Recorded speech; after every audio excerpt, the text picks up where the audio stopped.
Prezado espectador, quero expressar nossa profunda gratidão por você estar assistindo o audiobook Ciência do Bem-Estar da profetisa Ellen Goldwhite.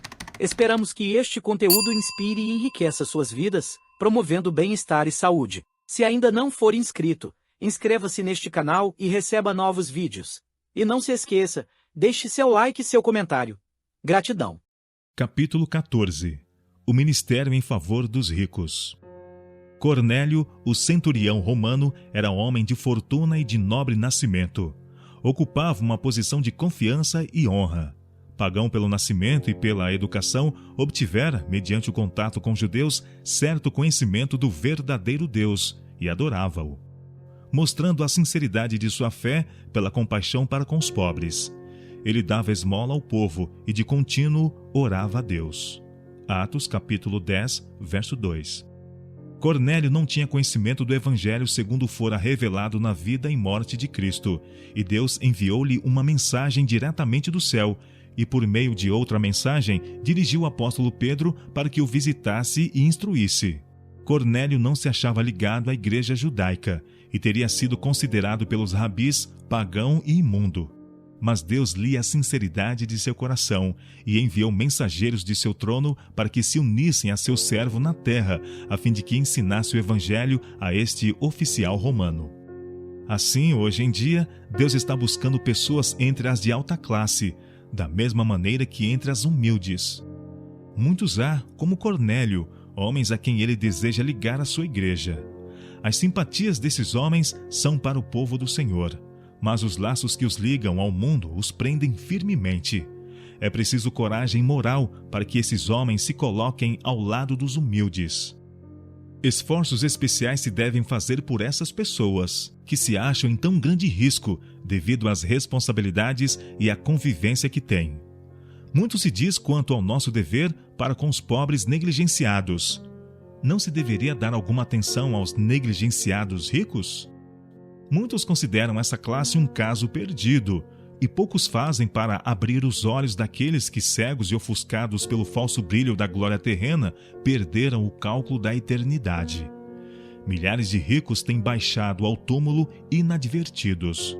Mas, por mais indiferentes que pareçam, muitos entre eles são almas oprimidas. O que amar o dinheiro nunca se fartará de dinheiro, e quem amar a abundância nunca se fartará da renda. Eclesiastes capítulo 5, verso 10. Aquele que diz ao ouro fino, tu és a minha confiança, assim negaria a Deus que está em cima. Jó capítulo 31, versos 24 e 28. Nenhum deles, de modo algum, pode remir a seu irmão ou dar a Deus o resgate dele, pois a redenção da sua alma é caríssima e seus recursos se esgotariam antes. Salmo 49, versos 7 e 8. As riquezas e as honras mundanas não podem satisfazer a alma. Muitos dentre os ricos anseiam por alguma divina certeza, alguma esperança espiritual. Muitos anelam alguma coisa que lhes venha pôr termo à monotonia de uma vida sem objetivo. Muitos, em sua vida profissional, sentem a necessidade de alguma coisa que não possuem. Poucos entre eles vão à igreja, pois sentem que pouco benefício recebem. Os ensinos que recebem não lhes tocam o coração. Não lhes faremos nós nenhum apelo pessoal? Entre as vítimas da necessidade e do pecado encontram-se aqueles que já possuíram fortuna outrora. Homens de várias carreiras e posições diversas na vida foram vencidos pelas corrupções do mundo, pelo uso da bebida forte, por se entregarem às concupiscências e caírem sob a tentação. Ao passo que esses caídos requerem piedade e auxílio, não se deveria atender aos que ainda não desceram a essas profundidades, mas que estão pondo os pés na mesma vereda? Milhares que ocupam posições de confiança e honra estão condescendendo com hábitos que significam ruína para o corpo e a alma. Ministros do Evangelho, estadistas, escritores, homens de fortuna e de talento, homens de vasta capacidade comercial, de aptidões para ser úteis, encontram-se em perigo mortal, porque não reconhecem a necessidade do domínio de si mesmos em todas as coisas. É necessário que se lhe chame a atenção para os princípios de temperança, não por maneira estreita e arbitrária, mas à luz do grande desígnio de Deus para a humanidade. pudessem os princípios da verdadeira temperança ser-lhes assim apresentados, e muitos dentre as classes mais elevadas haveriam de reconhecer seu valor e aceitá-los com sinceridade. Deveríamos mostrar a essas pessoas os resultados das nocivas complacências em diminuir as energias físicas, mentais e morais. Ajudai-os a compreender sua responsabilidade como mordomos dos dons de Deus. Mostrai-lhes o bem que poderiam fazer com o dinheiro que agora gastam com aquilo que só mal lhes faz. Apresentai-lhes o compromisso de abstinência total, pedindo que o dinheiro, que de outro modo eles gastariam em bebidas, fumo ou prazeres semelhantes, seja consagrado a aliviar os pobres, enfermos ou à educação de crianças e jovens, de modo a serem úteis no mundo. Não seriam muitos os que se negassem a ouvir apelos semelhantes. Há outro perigo a que os ricos se acham especialmente expostos, e aí está também um campo aberto ao médico missionário. Multidões de pessoas prósperas no mundo que nunca desceram às formas comuns do vício são ainda levadas à ruína mediante o amor das riquezas. O cálice mais difícil de conduzir não é o que se acha vazio, mas o que está cheio até as bordas. É este que de mais cuidadoso equilíbrio necessita. A aflição e a adversidade trazem decepção e dor, mas é a prosperidade que mais perigo oferece à vida espiritual. Os que estão sofrendo reveses são representados pela sarça que Moisés viu no deserto, que, embora ardendo, não se consumia. O anjo do Senhor estava no meio da sarça. Assim, na perda e na aflição, o brilho da presença do invisível se encontra conosco para nos confortar e suster. Frequentemente solicitam-se orações para os que estão padecendo por doença ou adversidade. Nossas orações são, entretanto, mais necessitadas pelos homens a quem foram confiadas prosperidade e influência. No vale da humilhação, onde os homens sentem sua necessidade e confiam em que Deus lhes guiará os passos, há relativa segurança. Mas aqueles que se acham, por assim dizer, em elevados pináculos e que, devido à sua posição, se julgam possuidores de grande sabedoria, estes se encontram no maior perigo. A menos que esses homens tornem Deus a sua confiança, hão de por certo cair. A Bíblia não condena ninguém por ser rico, uma vez que haja adquirido suas riquezas honestamente. Não o dinheiro, mas o amor do dinheiro é a raiz de todos os males. É Deus que dá aos homens poder para adquirir fortuna, e nas mãos daquele que agir como mordomo de Deus, empregando seus meios altruistamente, a fortuna é uma bênção, tanto para seu possuidor como para o mundo. Muitos, porém, absorvidos em seus interesses nos tesouros mundanos, tornam-se insensíveis aos reclamos de Deus e às necessidades de seus semelhantes. Consideram sua riqueza como um meio de glorificarem a si mesmos. Acrescentam casa a casa, terra a terra, enchem sua casa de luxo, enquanto tudo ao seu redor são seres humanos em miséria e crime, em enfermidade e morte. Aqueles que assim consagram sua existência ao serviço do próprio eu, estão desenvolvendo em si mesmos não os atributos de Deus, mas os do maligno. Esses homens estão necessitados do Evangelho, precisam desviar os olhos da vaidade das coisas materiais para a contemplação das preciosidades das imperecíveis riquezas. Necessitam aprender a alegria de dar, a bem-aventurança de ser colaboradores de Deus. O Senhor nos ordena: manda aos ricos deste mundo que não confiem na incerteza das riquezas, mas em Deus, que abundantemente nos dá todas as coisas para delas gozarmos, que façam o bem, enriqueçam em boas obras, repartam de boa mente e sejam comunicáveis, que entesourem para si mesmos um bom fundamento para o futuro, para que possam alcançar a vida eterna. 1 Timóteo capítulo 6, versos 17 a 19. Não é por nenhum toque casual, acidental, que almas ricas amantes do mundo podem ser atraídas a Cristo. Essas pessoas são muitas vezes a de mais difícil acesso. É preciso em seu favor um esforço pessoal da parte de homens e mulheres dotados de espírito missionário, que não fracassem nem desanimem. Alguns são especialmente habilitados a trabalhar nas classes mais elevadas. Estes devem buscar de Deus sabedoria para saber como alcançar essas pessoas, não somente por uma relação casual com elas, mas para, mediante esforço pessoal e fé viva, despertá-las para as necessidades da alma, levá-las ao conhecimento da verdade, tal como é em Jesus.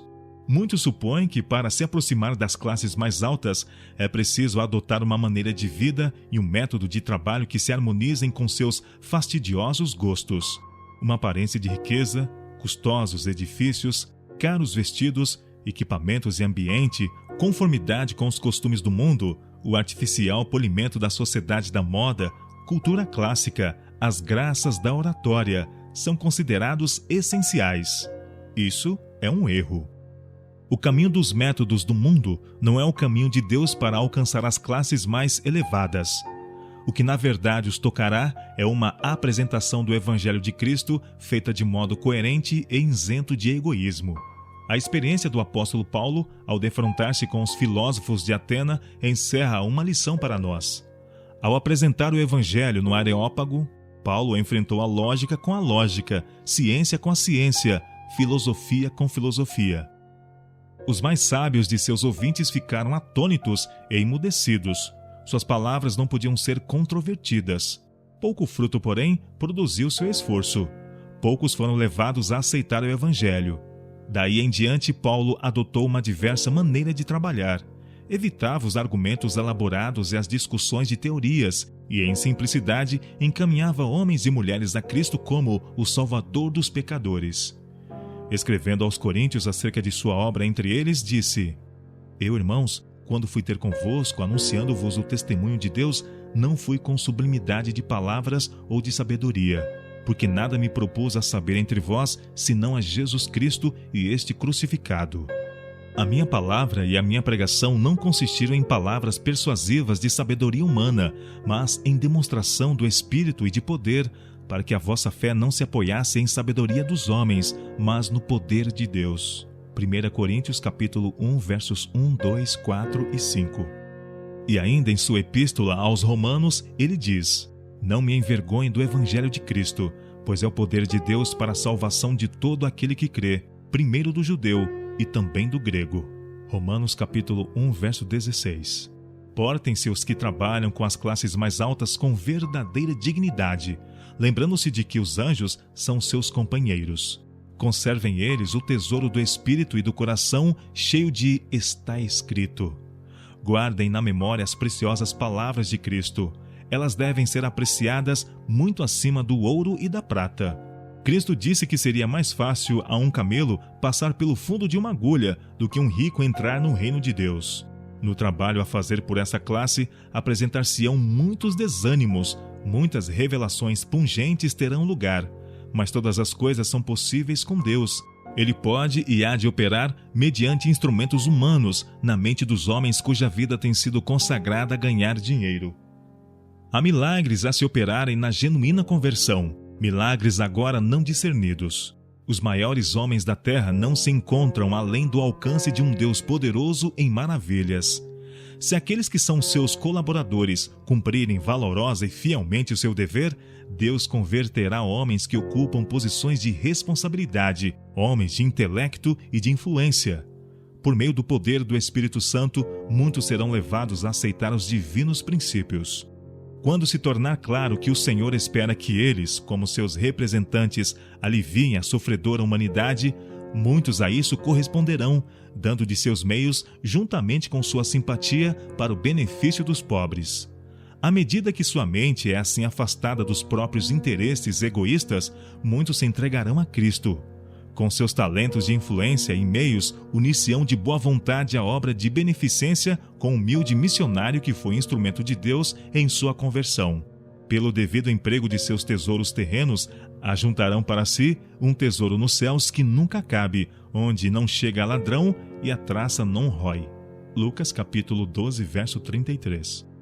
Quando convertidos a Cristo, muitos se tornarão na mão de Deus instrumentos para trabalhar em favor de outros de sua classe.